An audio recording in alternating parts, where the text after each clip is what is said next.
Hey everybody, welcome back to the LionHeart Radio SideShow with your host, Rick Alexander. I am joined, as always, on the SideShow by George Briones, who is the head programmer for Softly. And typically on the SideShow, it's a long-form conversation. We talk about our coaching, we talk about our athletic journeys, and then we also just talk about life and typically how they sort of all relate to each other. And today is no different. We actually are going to talk about how to develop strength in the gym and then how that also relates to developing strength outside of the gym. For the first 15 or 20 minutes, George talks about one of his athletes, Kaylee Wagner, and developing strength within her and how she developed strength within herself from essentially pregnancy, postpartum to competing in an Olympic weightlifting meet this past weekend. And then from there, we take those nuggets out and we talk about making them relatable for everybody. So we talk about the process of building strength and how you can do that in your own life. And as a quick reminder, if you're digging the show, you can tell George he is at Softlead_GB3, and you can tell me at RickAlexander_ or at LionHeart Radio. All of those are on Instagram. If you want to work with George, you can certainly go to Softly and sign up for their programming. He, again, is the head programmer there, so he's always developing programs to make you better endurance and strength athletes. And then because I'm getting out of the military, I'm actually opening up a bunch of individual coaching spots as well, so you can hit me up if you're interested in that. And then I also do custom programming for everything from strength, endurance, ultramarathons, marathons, triathlons, Spartan races. I even have a functional bodybuilding program. Hit me up and we can do that as well. Anyway, I hope you guys enjoyed this one. I had a great time recording it. Without further ado, on to the show.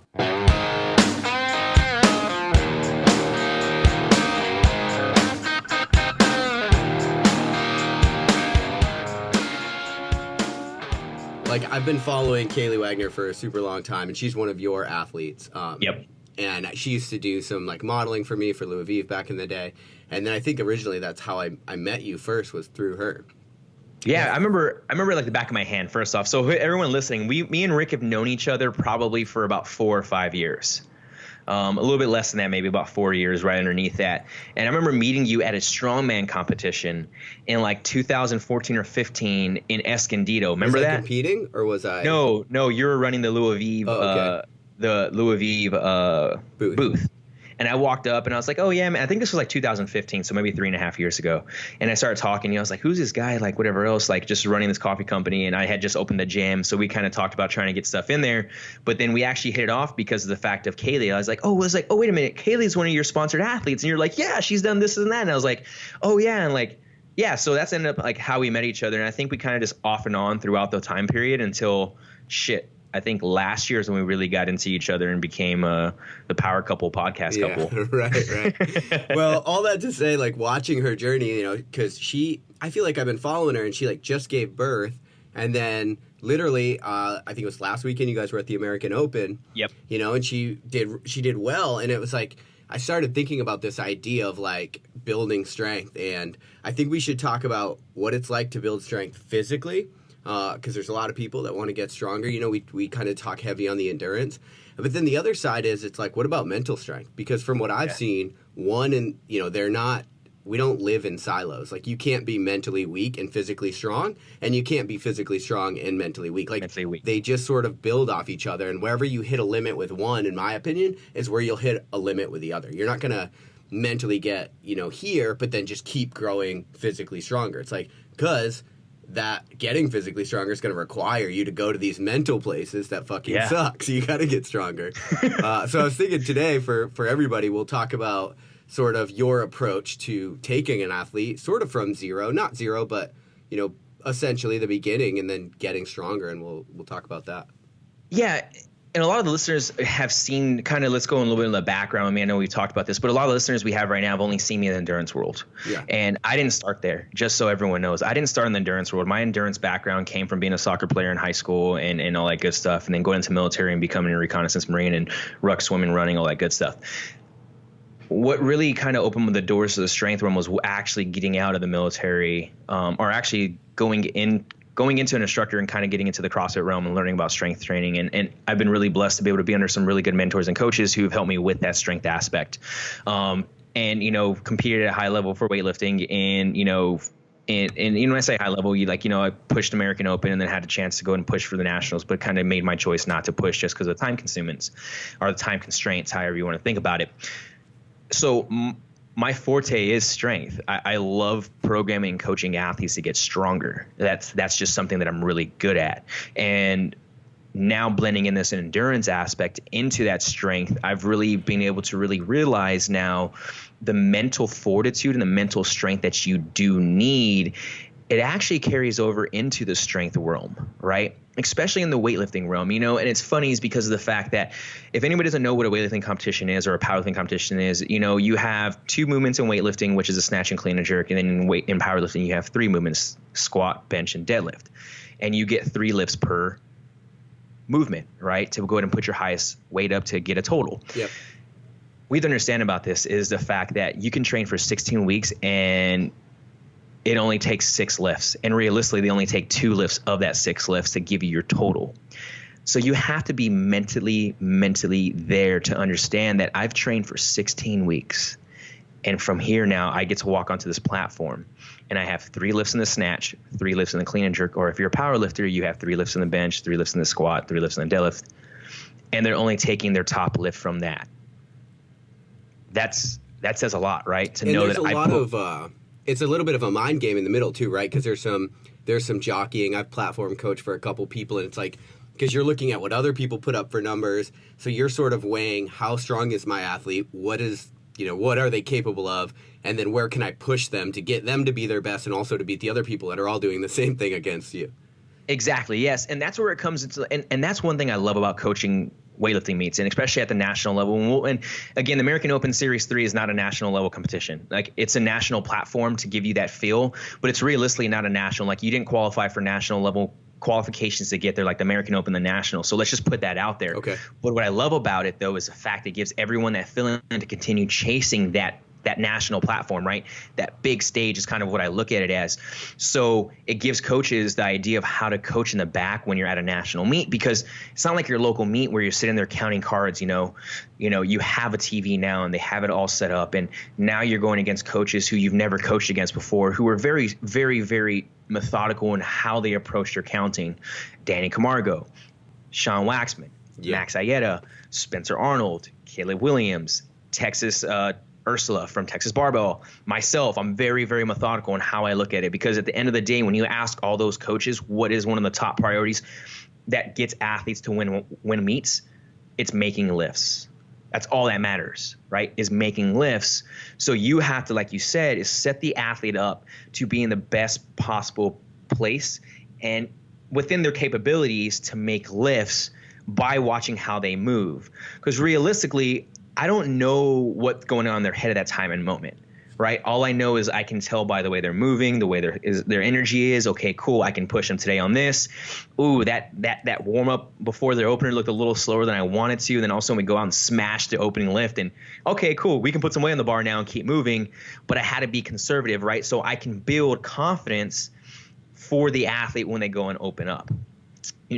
So going back to this whole thing with Kaylee, I've had Kaylee as an athlete for 4.5 years. I've had her for a hot minute.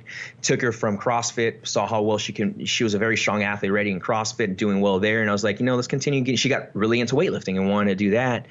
And one thing I got to say is Kaylee is an anomaly, right? And the reason why I say that is because I've been able to work with her for 4.5 years. And when I first picked her up, she was nowhere near that. Mm-hmm. I mean, she was that kind of athlete who wanted to train 6 days a week, who wanted to just get in there and get after it and do it. And she started noticing, like, hey, I'm not progressing. I'm getting hurt. I'm not doing this. Or I'd have no life or no balance outside of training. And we see that a lot, right? And I really believe that's a huge part in the idea of creating the system that I'm developing now, of understanding that, hey, like when I look at a triangle or a pyramid, my foundation is lifestyle, recovery, stress management, and balance. Because if that is not there, everything else is just going to start crumbling, right? Because you need something outside of the gym and outside of training to go ahead and put you in a place of, okay, cool, I can relax, turn the brain off, and do everything well like that, right? And doing this for 9 years, man, like I've barely just kind of solidified that after a while, and it's because of the fact that I've got to experience myself as I've started developing the system. And her biggest clean and jerk we did was 105 kilograms last February of this year. 2 weeks later, she let me know she's like 6 weeks pregnant. She was 4 weeks pregnant when she clean and jerked 105 kilograms, which is her best snatch, or her best clean and jerk. And her best snatch at the time was on the platform was 79, but in training it was like 87. So there was some kilos there. And that day we qualified for nationals also with a like 178 because her clean and jerk was high, but her snatch, she missed a snatch that could have put her up above a 180. And, you know, I was like, okay, cool. We got some stuff to work on from here. You know, we can go ahead and get it. But realistically, dude, the mental strength from Kaylee has just been built over the year of putting her in positions of just not training, but also adverse conditions, right? And we talk about that all the time is growth comes from adverse conditions, right? Put yourself in an adverse condition, you're going to see growth.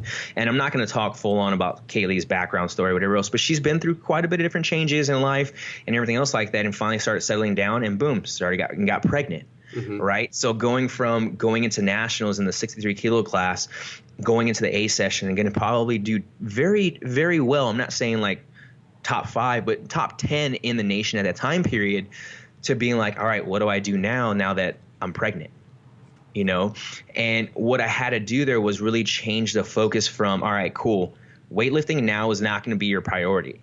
Your priority now is being the fucking best mother possible. And if being the best mother possible and using weightlifting to do that, to balance you out, is going to help you out, that's fine. But right now we need to make sure that you're in the best shape possible, and the mindset not to lose that drive that you have in weightlifting, but to now cater and turn it towards being a mother. Right now, training changes.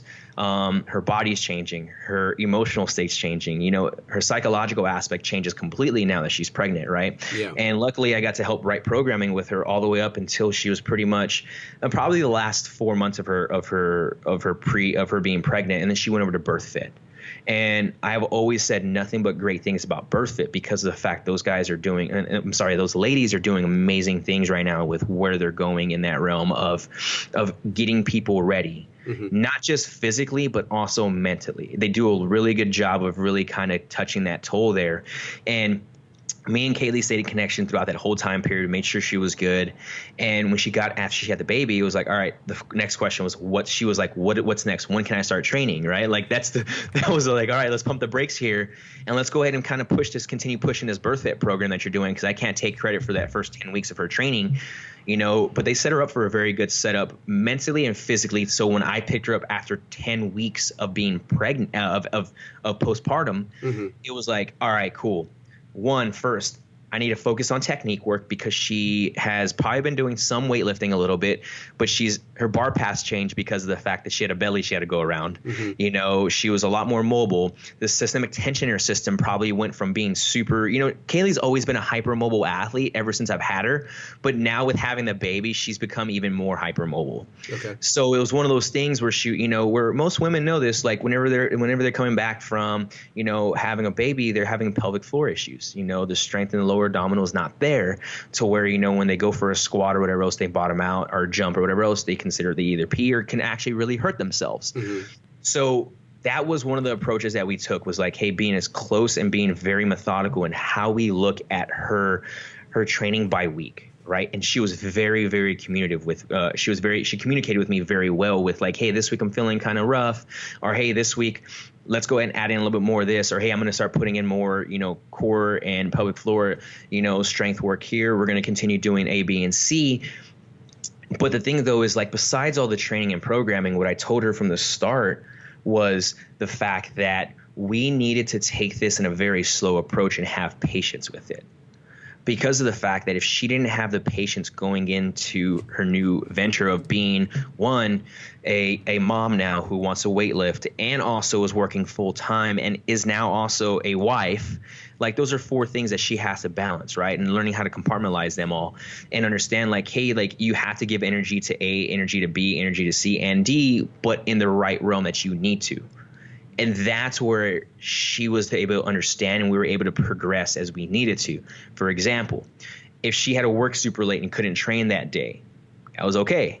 Like, don't train. Like, that's fine. Go spend time with your kid, be a wife, do whatever else. She make it the next day, right? And the next day she comes in, but now she's mentally there to get after it, right? She's not fatigued from trying to work all day, be a mom, lift, and then be a wife. No, it was like, hey, like, that's put on the back burner. Like, your goal right now is to support your son and your husband and your job. Like, that's the main goal. You take care of yourself here in this realm the next day because you have the time. Let's go for it. And one thing I feel like a lot of people don't realize is when you start approaching life that way, you start noticing you have a lot more time to do a lot more things because you're actually compartmentalizing where you're at and what you're doing. And it actually sets you up with the confidence you need going into the next day or going into that week. Is kind of the way I look at that, right? So, when I brought Kaylee back on, she couldn't even front squat.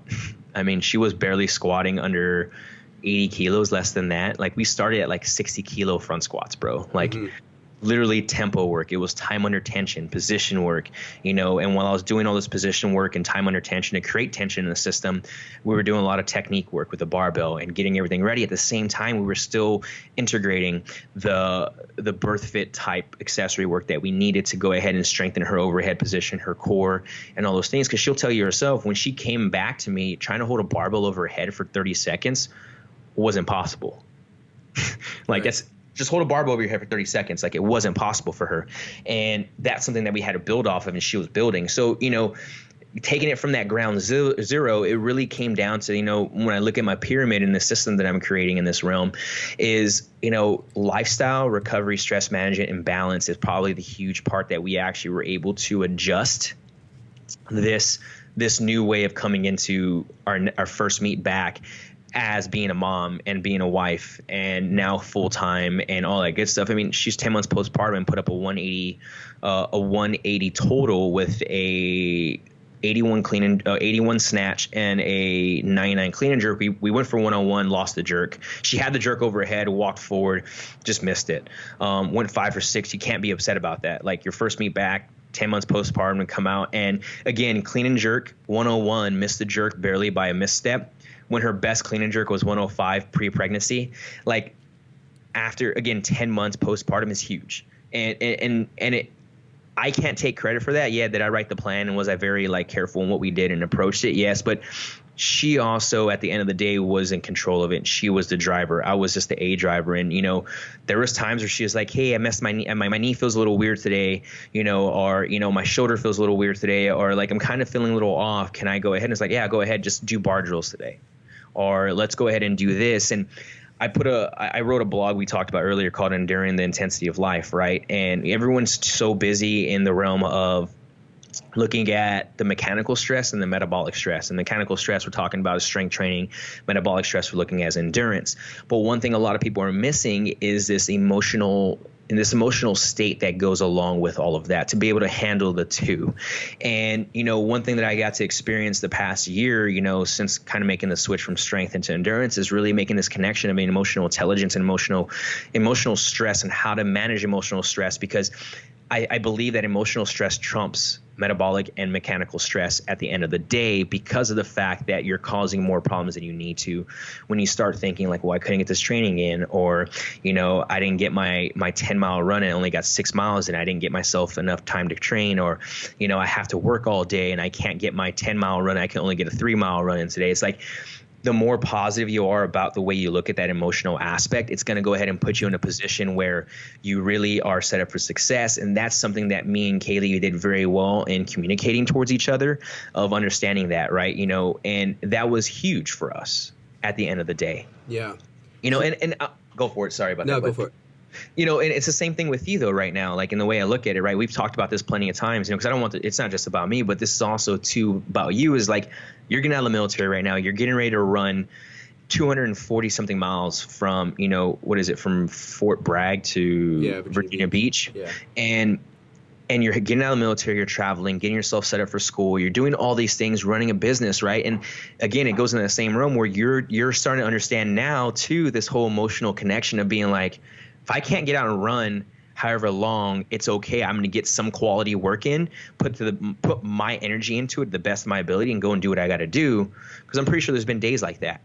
But then there's days like where you just had yesterday or the day before where you had to put 12 hours of running down. Yeah. And you didn't have to worry about nothing else. And you gave you gave 110% to that run. Didn't have to worry about podcasts. Didn't worry about work. Didn't worry about anything. All you worried about that time and moment was training. Mm-hmm. You know, so now you're like, okay, cool. I feel good about this. Same exact way we approached with Kaylee and the way I approach with Dara, for instance. Like Dara is a master's athlete now. We're training 3-4 days a week with being very methodical in what we do here. She can't back squat as much as she used to when she was younger. You know, she can't catch cleans in the bottom like she used to because her knees. So I had to be very smart in what we did there, but we had to really work that emotional connection of understanding like, hey, this is what's going to work. And she went out and went 6 for 6 for her first time ever weightlifting. And she's been weightlifting for years and put up some really good numbers. Like, and again, did I front squat that whole period cycle? No. Did I in the whole? Yes. But it was all came down to that emotional connection, that emotional intelligence of the individual to be able to cater to where they need to go. And I think that just comes with time. Right. But at the same time, though, I believe that a coach needs to teach that to the athlete when they're first coming on to somebody. So when we go back to that whole full circle of like, where do you start someone at ground zero? Ground zero now becomes that emotional understanding of like, this is what we're doing. And you need to be able to understand that, hey, training is not training. You're living your life and training is just being fit into it. Because of the fact of a lot of people get stuck into like training's training, my life will go around it, when you can make them two work very well, but also understand that life happens and you have to be okay with that. And you have to stay positive when life does happen so that when you go into the next day, you're able to go ahead and put forth a good forward effort. You know, and I can use different examples with that. You know, for example, let's say, you know, I've said it before, but let's say, for example, let's say someone has to train Monday night and they're supposed to squat up to a heavy 5 RM and do some powers, right? Let's go ahead and say that on Monday. Well, the next day they go ahead and have some snatches off the blocks and some pulls. Well, what if they work all day and can't train to do the squats, the snatch, and the clean and jerk in that day session? Well, what I've started doing now is I start prioritizing like, hey, this is the priority of the day. Just squat. Call it good squat. And how long does it take to squat? 10, 20 minutes, 30 minutes, warm up, boom, knock it out, boom. From there, next day now, okay, cool. If you have the time, here's the priority of the day. Well, you didn't snatch and clean and jerk on Monday. Well, guess what? That snatch and clean and jerk power work was just to kind of get you assimilation of touches on the barbell to get you ready for the development day for Tuesday, which is going to be the snatch and clean and jerk, right? And we can break it down into simulation days, development days, and recovery days, right? Or regeneration days. And that's kind of the way I look at it in the priority of days is my system from there, you know? So once we understand this lifestyle, stress management, recovery, and all that good stuff, the next thing comes now to is what is the priority for the day in that athlete's realm of what we're doing, right? So that they don't have to feel overwhelmed and stressed being like, I have an hour and a half of training. I only got an hour to train. Well, guess what? We're going to go ahead and set you up with the priority of the day, and that's all you got to do for the day, and you're fine and move on. Took no more than 45 minutes to do it. You continue moving forward. Yeah. Dope. All right. So looking back at the process that you kind of went through with Kaylee and then looking at your system, I took out 5 main points that I think people can like literally apply to their own life, which you just sort of, you know, kind of going through that process. I like just kind of took notes here, but so, and I like this because when we look at building strength, ultimately, I think these 5 points are like fucking on point. So the first one that I took was patience. This idea that she had to be in the right position, and hopefully, I don't know if she's going to listen to this, but hopefully she's okay with this. I'll let her know. All right. So we talk about patience. So like being, you know, having these days where you're working the technique, you're spending time in the bottom position, you're working on that pelvic floor. You know, we tend to look at it like, is your deadlift good or bad? But at the end of the day, like a good coach is going to look at your deadlift and they're going to break it down to like first, second, third pull. Where do you initiate? Are you initiating with a hip hinge? Are you squatting too much? Well, you know, they're going to look at all of these different things. What's happening with your breath when you pull? And so when it comes to building strength, I think we have to have patience to know what are the areas that we have to focus on to get the whole to move where we want it to move. Instead of just be like, nope, I got deads today, I got to go in and smash deadlift. And that's what we do. And at the end of the day, I think a lot of times when we hit plateaus, it's because we're not very strong in one area. That area needs our attention and we're not giving it to it. So that idea of patience, I really liked. The other one was balance. You know, this is something that as a young athlete, I really struggled with. And I would be in the gym crushing myself and getting stronger. And then I'd be a dickhead in my normal life. And like, you know, I would look at, like, in the last episode, we talked about how stuff like, you know, politics or whatever would get in your head. And it's like, I would always think I'm a fucking strong guy because my deadlift is 5 whatever and my squat is, you know, 5 whatever that is. We tend to think we're strong, and then we go out and we get all bent out of shape about like something that happens in politics or something that happened in our regular life. And it's like, you're not a strong dude. You just happen to be strong by this one metric.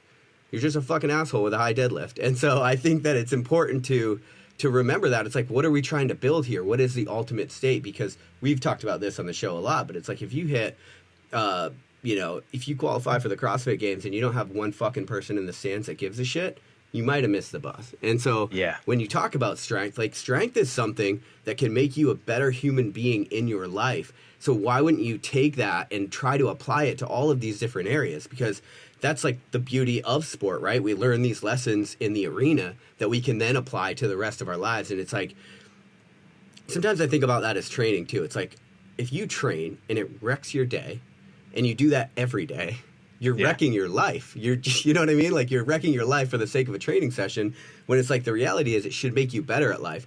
Are there times where you draw so much from the tank? Like that one the other night, I did 12 hours in body armor. I drew a lot from the tank. That night, I was not capable of anything. But like, you schedule that off and you're aware of it, and then the next day you continue with business, and I prioritize something else. But the idea that you have to balance these things, to me, was great. And if you want to, just stop me wherever you have points. Well, the thing is, though, is one thing I was thinking about this right now as you started talking about patience and balance. And I think being able to create the patience of understanding the patience of life and the balance of balancing life creates a resiliency that you need to go ahead and handle other things that are going to go ahead and either create a negative outcome in your life or a positive outcome, right? And if we're able to go ahead and have the resiliency to, you know, all right, cool, I'm balancing my life out and I have the patience for this and that. Like, I might not be able to go do A, B, and C right now, but I can do A and B. Having the patience for that, it creates that resiliency. So when you are, you know, for instance, like you just mentioned right now, for example, like I have 12 hours of running. Cool, I can go do that. And then afterwards, I have the patience and the balance to be able to, like, all right, cool, I need to focus on recovery so that tomorrow when I come into work and do whatever else, I'm balls to the wall, ready to rock and roll. Yesterday's behind me now. Right. Like, that is exactly what we need to go with that. And I think that's really the resiliency and that emotional connection of understanding where we're at to make it happen. Mm-hmm. You know? Yeah, for sure. And, you know, you and I are similar in the fact that we both came from coaching and competing strength backgrounds before moving into endurance, and your background is certainly a little more robust than mine. But I really think that the one thing that's made me the best endurance athlete was the fact that I spent so long as a strength athlete. Not just because 100%. Because the physical stuff like joints and stuff like that, and because I had to fight through tearing my hands and still finishing reps, and, you know, all of these different things. It's like, there's so much transfer, so you should look for that transfer now. Like, you want to be a strong human being, like, don't measure your strength by one physical metric. Look for that transfer. Look for where you can be strong in other areas. You're like, be fucking emotionally strong for the other people in your life that really, really need you to be. You know what I mean? And like, if you have a fucking heavy squat and you don't know how to console your girlfriend, which literally was my thing for a very long time, then again, you're just a fucking dick with a big squat.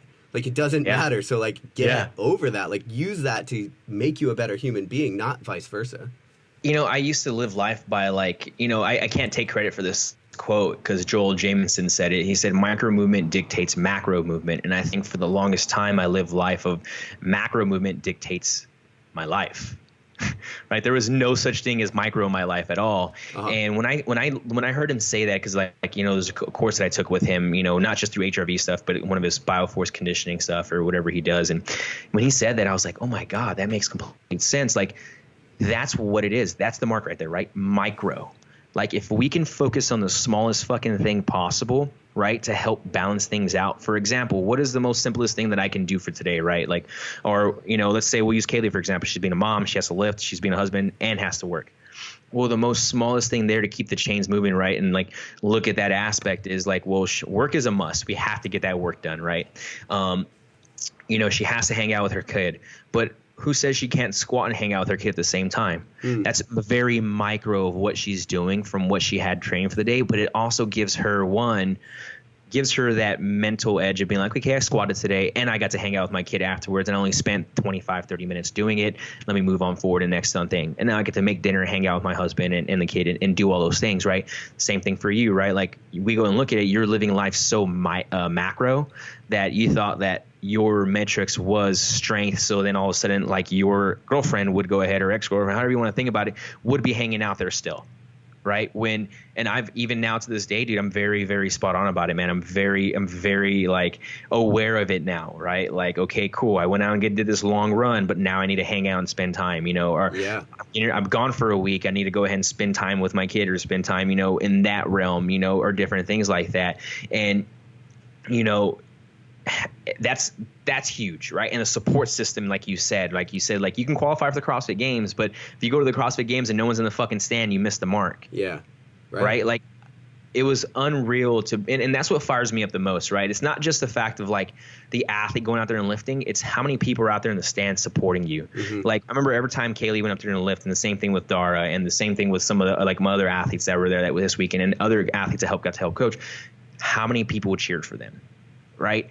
And that's an indicator of being like, okay, they're doing something right then. To have people there support you to do what it is. And you see it too, right? Like some of your big races, you have multiple people that are there for you, right? Like same thing with us. So that's one of those ideas where we come into understanding like, okay, cool.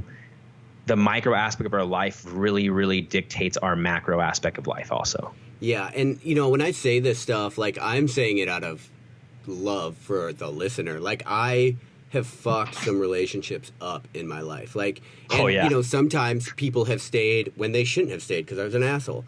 I can think of a couple relationships like that. And it's like, so when I say this stuff, it's like, dude, I've gotten decently strong as a human.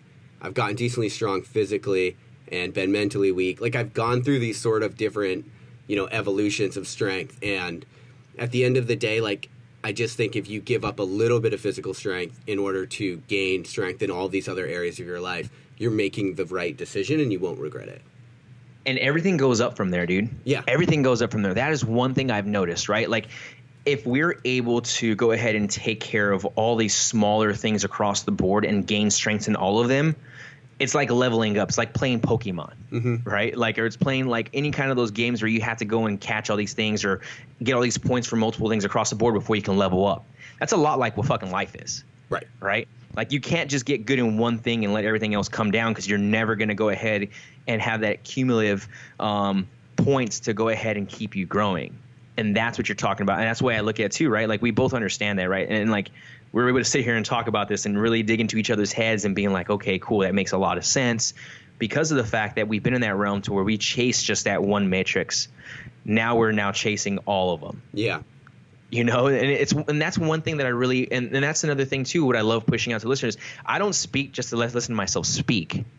I speak because I want to make sure everyone else understands like the passion that we do this for is to help them out, right? Like, right. That's what I was trying to get across. It's exactly. I'm like, not like trying exactly to be like, hey, you guys need to do this. It's like, do whatever you want, but just know like I've gone through these and there's more to life. There is, and it's funny, man. I was watching. So people are gonna be like, I'm gonna say this right now. People are gonna be like, what the fuck? I've never heard Tony Robbins speak ever until 4 nights ago. Oh, damn. Yep. Okay. That says a lot. I don't sit there and listen to Tony Robbins at all. Like right. I've heard people say how how powerful he is and everything else like that. And I guess maybe it's because I never had the time to sit down and listen to him or really look into it.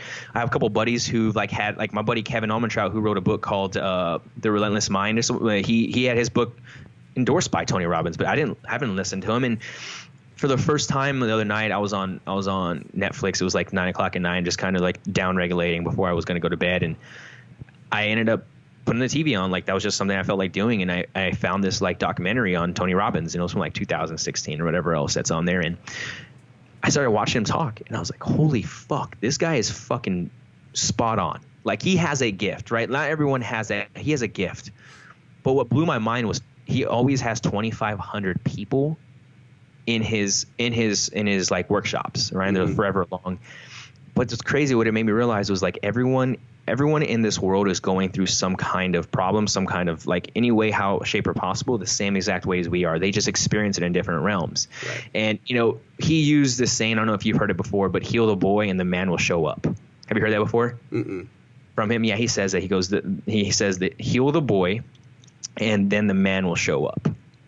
That's good. Right? Dude, that hit home. That hit hard to me, right, when I heard him say that. Out of that whole documentary, that's what I took from it.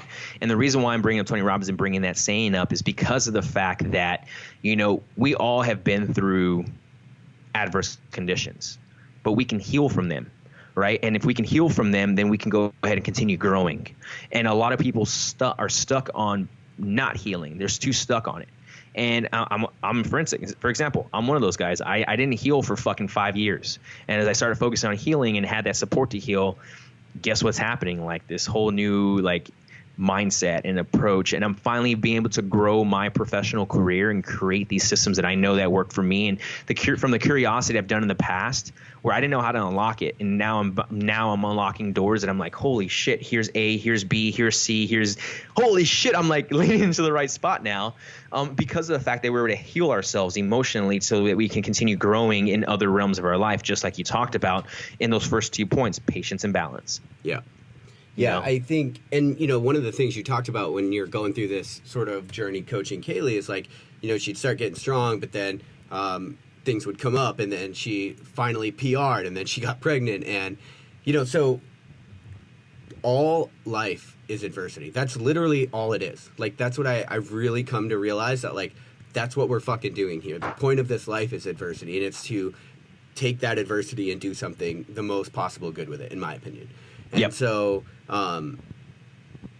why not? I mean, knowing that all that life is adversity, and adversity is how we get stronger. It's use this strength in one area of your life to get better at the other area of your life, because you're never going to get to a point where you're done with adversity. You're always going to need strength. You're always going to need to find strength from somewhere. And I think that goes to my third point with what you were saying, which is your perception on everything.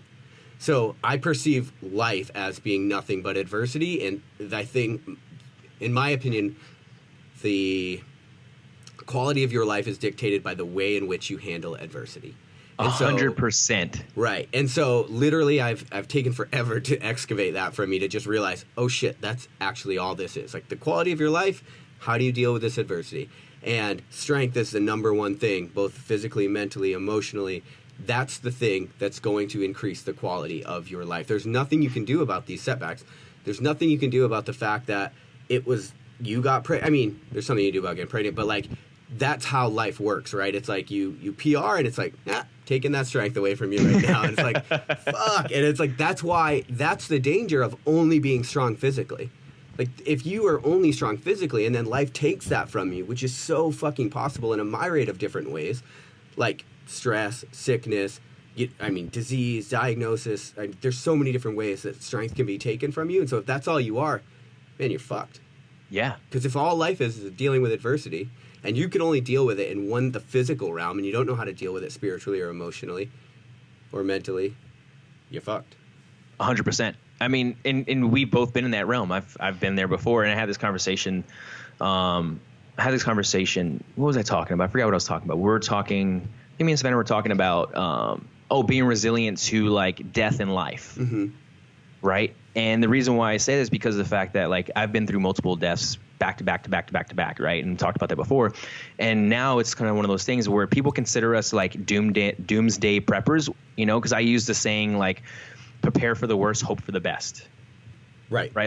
I've used that, and when I said that, it's that's not a doomsday prepper, right? That is just me being able to handle the adversity of life and hoping for the best outcome possible from that adversity in life.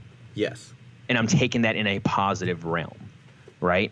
Because now I have the tools to know how to cope with if I was to lose somebody close to me, right? If I was to have this happen or this happen, I have the tools to cope with it now because of the fact I've been able to understand these strengths, not just in a matrix of snatch, clean, and jerk, or going out and run 100 fucking miles or whatever else. No, I have the strengths now to handle life. Mm-hmm. And if you sit there and look around you, and I guarantee you'll have at least one person in your life that is somewhat always negative. And unfortunately, it's hard to get someone out. And you just smiled right now because you probably can think about that right now. You're yeah, I know that person, but you can't get rid of them. Right.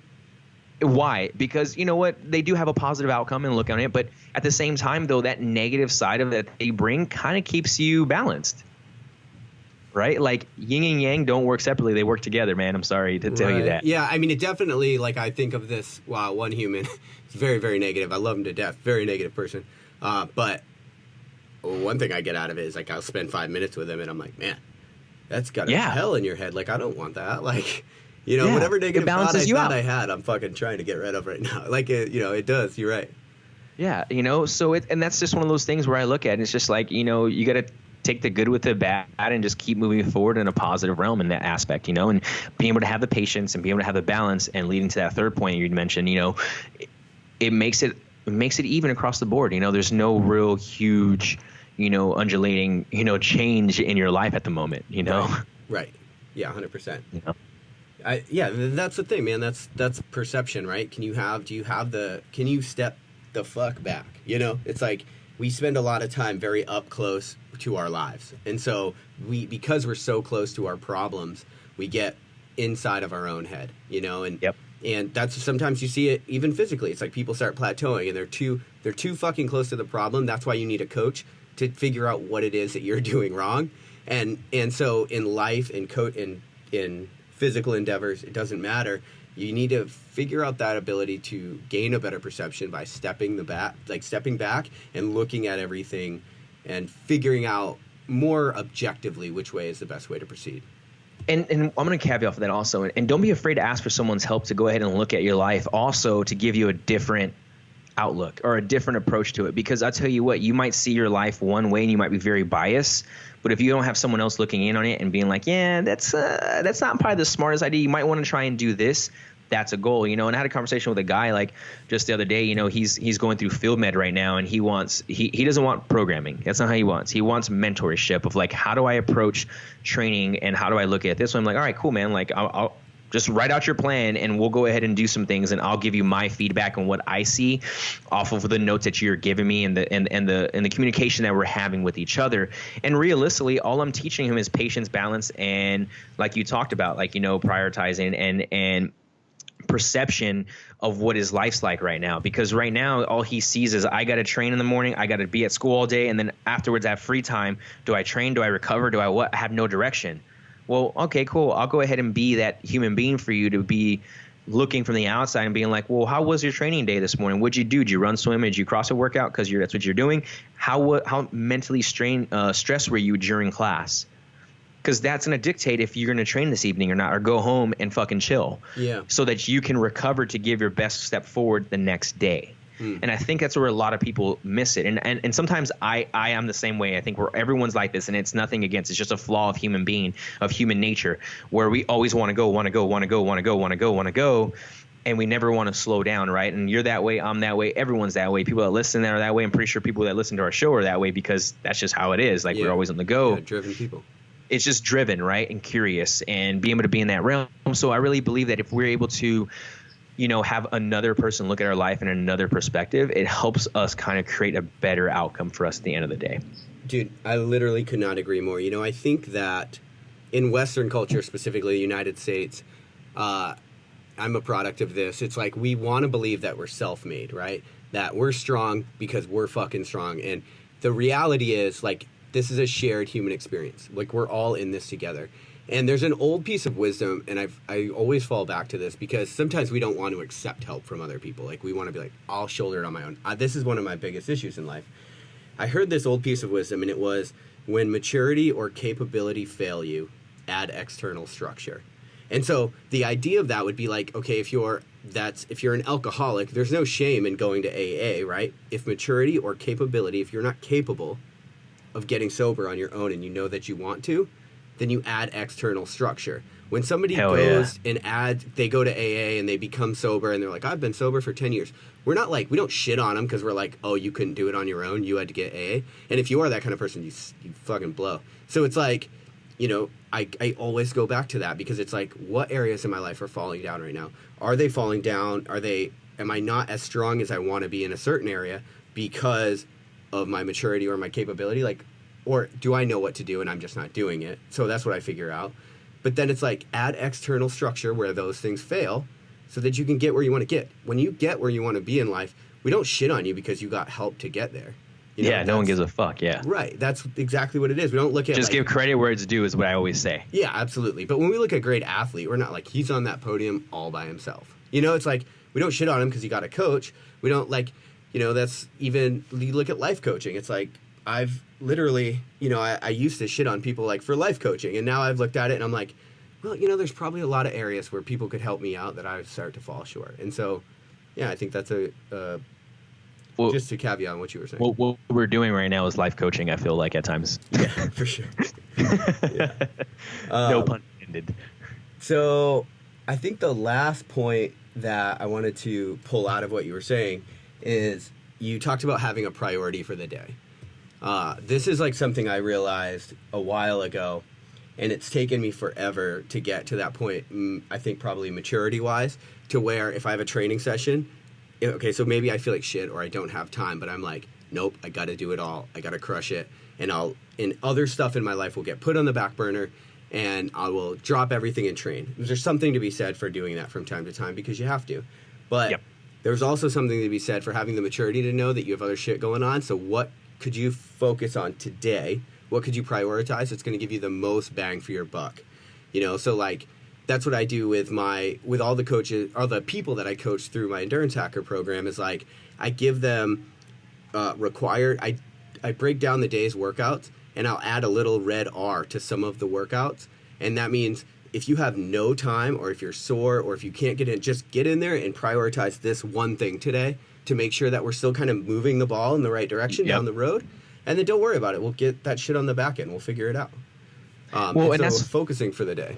Well, and that's funny you say that is because, right, like, again, when we go to the micro movement dictates macro movement, you got to think about that, right? Like, so for example, we'll go ahead and use your R. I just bold mine across the board or whatever else, but we go and look at that in the realm of, all right, I can come in and crush myself today. Tomorrow I'm going to be banged up because I worked for 8 hours, trained for 2 hours, stayed up with my husband to make dinner and do all those other things. Now I got to go back to work for another 5, 6, 7 hours. Now I have no juice to train when I have more time to train. So now instead of making that forward progress that you just mentioned, you are now stalling that progress, right? And it goes in the same idea of when we look at an endurance race. To finish an endurance race, you just got to keep fucking moving. Mm-hmm. Right? Like, and unfortunately, there are time caps, and if you start moving way too slow, then we got problems. And that's where it comes down to finding that happy medium. Being able to find that happy medium of forward progress is going to be key in someone's life to continue, you know, evolving with who they are. Yeah. And that's exactly what it is. That's all we're doing when we look at training programs or writing for the athlete is like, here's a priority for the day. This is just doing enough for the day to keep the ball moving so that when you come in tomorrow, you can go ahead and do it because you didn't have time. Mm-hmm. Now, if you can get all of this shit in, right, and you're feeling good for the next day, well, guess what? We just took 3 steps forward instead of taking 1 step forward. Yeah. Because, you know, again, and I forget who posted it. I think James Fitzgerald or someone posted it or someone did. Between having a legit plan and having a listening plan. And the listening plan is kind of one of those plans where it's kind of like you put it down on paper and you kind of be like, all right, cool, I'm listening to my body of what I want to do for the day. This is the priority for the day. I'm going to go do it. You know, for instance, like today, like yesterday, I'm getting back into running finally, getting ready for the Sean O'Brien 100K next year, which is in February, but it's a fucking hard-ass race. Like 16-hour time cutoff and the elevation gain is fucking through the roof and only 30% finish. And exactly. But the goal right now for me is to go ahead and continue increasing aerobic capacity, but I need to get faster. I need to get okay at holding fucking 8.5 and 9 and 9.5 minute mile paces for extended periods compared to when I was training for my 100 miler where I was holding 10s, 11s, and then dropping to 13s, 14s, 15s, and 16s to climb. I need to be able to handle climbing a mountain really fast at a 13 to a 15 and then bombing down mountains and make sure I'm okay with doing that. When I get on flats, I got to be able to maintain a pace so I can finish the race in the time I need. Right. So the way I look at that now is like, okay, cool. I'm still traveling. I'm still working like crazy right now, but I still need to start getting this training in. How do I feel? Well, the way I feel about that and the way I do those kinds of things is, for instance, I told myself yesterday and I told Savannah yesterday, I was like, I'm going to go for a swim today. And I woke up this morning, it's like, no, I'm not. Yeah. I'm getting ready to travel for fucking 5 hours. I'm getting ready to go to Utah, where I know in Utah where I'm going to be able to go ahead and hike, mountain bike, and my buddy Keegan's doing this like 1 month fucking 1,000 cows on this biker for 30 days. Yeah. And he's done it every single day so far, sub 60 minutes. His fastest time he put down this week was 44 minutes. So it's 1,000 calories on the bike erg? Yeah. Okay. Yeah. So, you know, I know I'm going to be doing that. I know I'm going to be hiking. I know I'm going to be mountain biking. I'm probably going to be running. I'm going to be doing all these things now. So it's like, okay, cool. I'll take today as a rest day. You know, I had a bunch of work to do this morning, and then I jumped on the podcast with you. I'm going to go ahead and hang out for a little bit, then take off to an airport and fly out, you know. So I kind of took this as a like mental and a physical like rest day, right? To get myself ready, right? Like I'm not stressing myself for training. I'm not trying to like rush through shit so I can go and train. No, it's like, because again, that's another big thing people don't understand is the stress that you cause on yourself by trying to rush to get to the gym and train. Right. Like, I know you've had, and I'm pretty sure listeners had, where they get off work at 5 and they got to be at the gym by 5:30 because they got to be home by 7. Yep. Like, that's stressful. That's fucking stressful. And there's nothing wrong with it, right? Like you talked about, like you have structure in your life, and that's good. But that structure also at times does cause stress. So sometimes there's times where you just like, okay, my structure for the day needs to be a little lax, so I don't have to have that because I know I'm gonna be going 120,000 miles an hour for the next 2 days, doing what I love, but it's still going to be fucking stressful and fatiguing. Yeah. So that's where one thing people need to really understand is like, okay, it's okay to balance these out because, again, going to the 3 steps forward today, tomorrow might be 1 step forward, but the next day might be 2 steps forward. Guess what? All those steps at the end of the week add up. Right. You know, instead of doing, I'm going to go 3 steps forward today, Tuesday I'm not going to train, so I took no steps forward. I'm going to get 2 steps forward on Wednesday. Now compared to a 6-week training block where you're supposed to get 10 steps forward, you only got 7 when you could have gone in there and trained how you could have with prioritizing what you need to do with the patience and the balance and the perspective of your life that you mentioned all before. Now I'm 10 steps forward now where I need to be instead of being 7 steps only, right? Like that's kind of the way I look at this in a realm when I look at it in a full circle. Yeah, and that sort of goes into the like one thing that I was going to add is I think we always, well, hopefully we always, if you're a good coach, we think about programming a deload period into our strength cycles. You know, it's something I wrote about in my book, Burn Your Couch, is this idea that we should take deload periods in life. Like we think sometimes we can just add, like 1 + 1 + 1 = 3, but 1 + 1 + 1 + 1 + 1 + 1 + 1, it might not equal 6, it might equal 2. Because you can't just add, I don't know if I said enough ones there, but you can't just add volume in anything and think that it's going to you're going to reach a law of diminishing returns. You cannot add volume forever thinking you're going to reap the same amount of benefits from it. There has to be a period where your body adjusts to that thing. I tell, all my athletes it's like the first 3 weeks, like I'm paying attention to how they're treating the volume in their body. Also with a caveat that I know that in 3 weeks we have a deload period, and when you go into that 5th week, it's going to be much different conversation because you will have had time to adjust to that volume. You should do the same thing. I try to build that into my entrepreneurial endeavors, my podcasts, everything. Like I'll spend one day where I'm like building episodes. Like today I'm doing 5 shows, but for the rest of the weekend I'm not. Right? It's like I'm totally going to unplug. I'm going to train. I'm going to run. I'm going to do other things, reset myself mentally. And so it's this idea that it's like build linear progressions with deloads into your life, and you'll get stronger in all aspects of your life. Oh, 100%, right? And that's the thing, though, right? Is like when we go ahead and look at this realm, and I like the way you said that, dude. Is like you get stuck in a certain way for so long that becomes your routine. And I just experienced that just recently with training for this 100-mile race, where it was like work, run, work, run, ruck, like anything, like everything was catered around working, running, spending time, like trying to find that out. And then all of a sudden, I got done with the run, and the next past 4 weeks, I was like, I have all this time on my hands. Right. I'm like white space. All this white space that I spent running, so it was like, okay, how do I fill this in now? I was like, I have some continuous education courses I can still do. I can read some more books. I got blogs I can write. So I started filling in all the blocks and everything else like that. And all of a sudden now I'm back on a normal routine now again, but it took me 3 weeks to really kind of get myself moving in that realm, in that direction. And again, I call those regeneration phases or rejuvenation phases, right? And you saw me post about on my Instagram that one day is like coming to the end of my rejuvenation phase, like my restoration phase, like because of the fact that this past 4 weeks was not just a restoration phase for like my training, But for my life, like you understand, for the past 5 months, my life has been kind of evolved around not just life, but also trying to finish this 100-mile race that was blended into my life. And I structured my life that certain way to where I was awake by a certain time, work was done by a certain time, I was running by a certain time, back doing this, picking my daughter up, doing all these things. Now is like 4 weeks of like, okay, cool, get yourself back on the proper, the right way you need to go. But again, it's normal to happen. Right. And I feel like a lot of people miss that mark, like you mentioned, dude, because it's just a periodization of life. Right. And the reason why periodization is in any kind of program is to avoid overtraining at the end of the day. Yeah. Right. Like, and continue with growth. We can get scientific and being like A, B, C, and this is why periodization is. But realistically, when I break periodization down, I look at it with 2 words: to avoid overtraining and to balance out life. Right. That's all it is.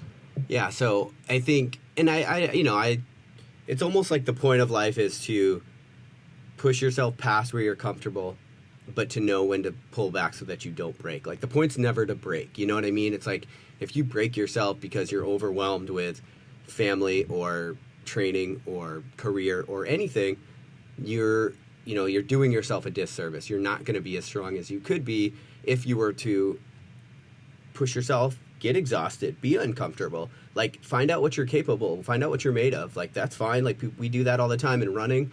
You do it in all kinds of things. Like, I'm going to do it, I'm doing it today with my mind. It's like, I'm going to push the fuck out of this. I'm going to get as much content as I can, but know when to just pull the reins back, reset, adapt to that volume, and then go forward.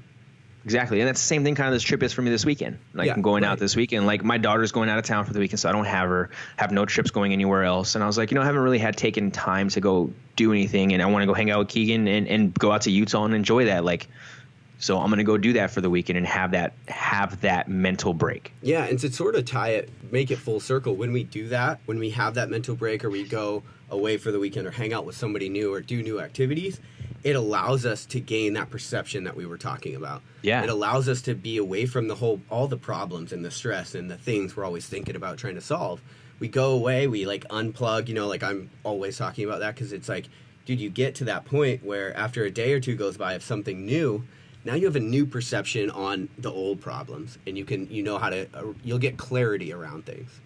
100%. And you say it the best, man. You've done multiple things of that. You've done, the 200-mile race you did at Tahoe, and then you went out for 5 days on a boat, and then you went in and worked with the kids. Like, those are huge aspects of taking yourself, stepping out of things and putting yourself in a new perspective to be able to give you even better perspective in your normal life. Right. Yeah. I mean, that's why I'm going to Australia when I get out of the military. Like, I'm going there because I've got all these things that I'm constantly working on.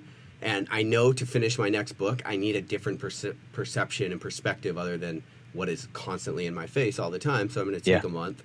I'm going to make sure I handle everything else to make sure like my business is running and set up and I can still talk to my clients and all that.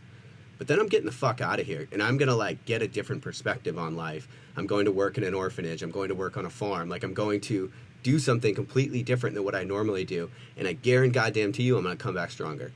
Oh, 100%. Right? Just like you are from this weekend. And it's like, you need to know like when to build those things into your life so that you can ultimately get where you want to get.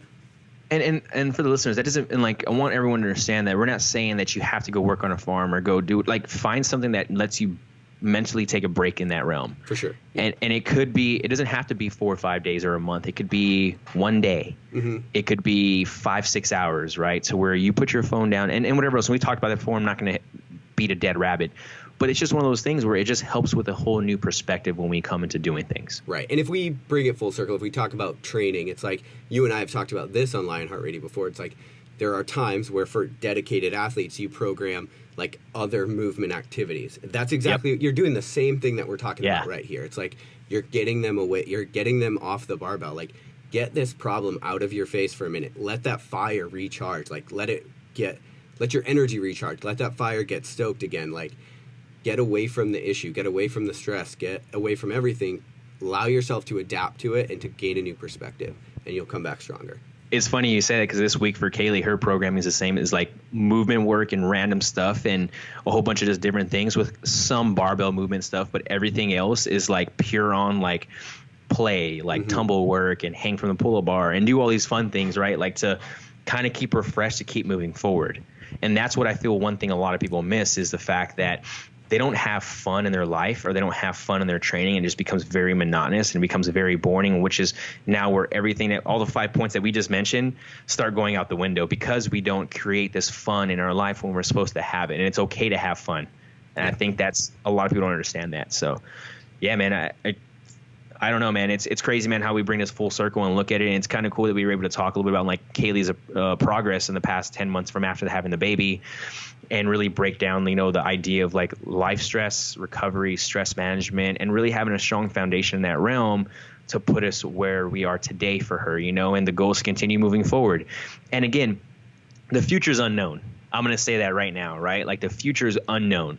All you got to do is take it day by day and week by week as it comes, and continue moving forward with the best mental approach possible. Mm-hmm. And that right there is being positive. And if you can use the 5 points that we talked about, because like realistically, we use those in our everyday life. If we can use those 5 points in everyday life, I think you're going to be moving forward every single day.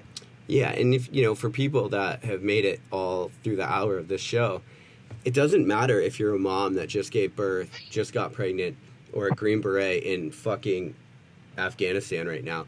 The principles that are going to make a human being stronger physically, emotionally, mentally, they're all the same. Like, yep. You know what I mean? Like, you're doing stuff on a different scale, with different weights, with different problems. But the ideas that we've talked about, the sort of steps that we've laid out here today, it's fucking how you get stronger. So, yeah. I would say don't discount it. There's like a lot that you can gain from this, because we're all doing the same thing. We're all humans, man. We all adapt the same way. Yeah. And all we're trying to do, and realistically, is trying to optimize our own human potential. Right. Like trying to optimize our own human potential is the key of living a prosperous life, right? 'Cause the way I look at that as, right? Like, yeah. If I can optimize it to the best of my ability in that time and moment that I'm doing, then I guess I'm reaching my potential at that time and moment. That doesn't mean that's where I'm going to be stuck at, but as I continue looking to optimize it in ways like we talked about, and these principles that we just mentioned will put us in that realm. Yep, 100%. Thanks for listening to us talk, guys, for the past hour. This has been a fun one. I know me and Rick have been kind of slow a little bit lately, so. Yeah, perfect. Thanks, guys. Thanks, guys. Thanks for listening to LionHeart Radio. I hope that the information from today's show will make you fitter, happier, and healthier. For the show notes of this episode and every episode, head to www.lionheartrad.io. Yep, just like LionHeart Radio. And please, if you have the time, head over to iTunes and give us a 5-star rating. It really helps us to know that we're on the right track in delivering you reliable information and value. As always, feedback is welcomed. If you have any comments on the show or would like to suggest a guest, send me an email at rick@luavive.com. That's LUAVIVE.com. Thanks for your support, and we will see you next time. Bitch, I feel good. Don't I look stupendous? My shine is so endless, and shit you can do to end this. Even when I'm dead, niggas still gon' bump that chip shit. Coke, white, Escalade on cinches for you dipshit. So you won't forget this. Midwest nigga be the coldest. Cleveland